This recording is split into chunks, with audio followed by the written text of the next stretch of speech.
géomètre démasqué. Aujourd'hui, nous allons utiliser le cybergéomètre afin de tracer une bisectrice.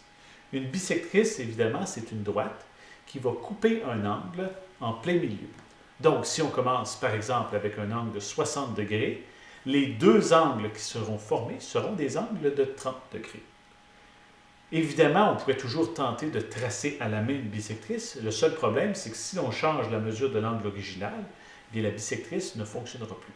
Si on commence avec un angle de 60 degrés, on place notre droite à 30 degrés manuellement, et là, on augmente notre angle à 80 degrés, eh bien, la bisectrice ne suivra pas. Mais avec l'outil bisectrice du cybergéomètre, la droite qui sert de bisectrice continuera de diviser l'angle en deux. Donc, vous voyez ici, je vais bien me chercher des petits segments de droite. On va se former un angle, comme ça ici. Et là, pour tracer la bisectrice, tout ce que je vais faire, je vais sélectionner les trois points qui forment l'angle en m'assurant que le point du sommet est choisi en deuxième. Et je vais venir dans le menu Construction et choisir Bisectrice de l'angle. Je vais ajouter un point sur la nouvelle bisectrice. Vous voyez que la bisectrice qui coupe notre angle en deux. Et je vais tracer la mesure des angles. Donc, si on commence avec l'angle original, je vais choisir les trois sommets de cet angle-là, comme ça ici. Mesure de l'angle. Vous voyez que mon angle original a une mesure de 51,32 degrés. Je choisis maintenant un de mes angles qui a été formé par la bisectrice.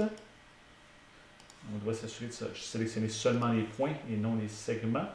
Donc, l'angle A, B et D. Mesure de l'angle. Vous voyez ici qu'on a la moitié, 25,66.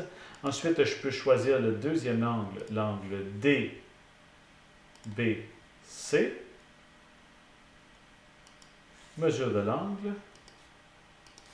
Vous voyez un deuxième angle de 25,66. Et si auprès de vos élèves, vous voulez vraiment prouver qu'il s'agit d'une bisectrice, vous pouvez venir dans le menu Calcul, pour avoir la calculatrice, additionner l'angle ABD plus l'angle BDC. Et vous voyez qu'on obtient 51,32, exactement la même mesure que l'angle original. Et lorsque je vous mentionnais qu'on peut ensuite changer l'angle original ABC, vous voyez que je le change ici et les deux angles formés par la bisectrice sont automatiquement ajustés.